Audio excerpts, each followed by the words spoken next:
Hi friends, இன்றைக்கி நம்ம கேட்டோட different voice பண்ண போகிறோம். பூனை ஃபஸ்ட்டு நார்மலாக எப்படி கத்தும்னு பார்ப்போம்.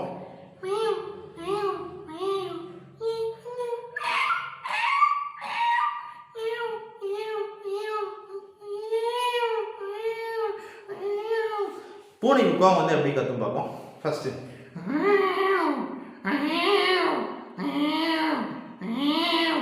ஒரு ஸ்னேக்கு இல்லைன்னா வேறு ஏதாவது ஒரு உச்சக்கட்ட கோவம் சொல்லுவாங்களே, அது மாதிரி பண்ண முடியும்.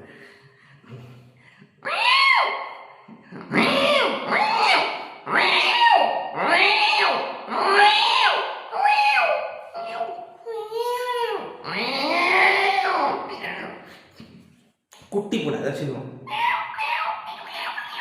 ஒரு 5 குட்டி ஒரு 6 குட்டி இருக்கு, சேர்ந்து கத்துவேன்.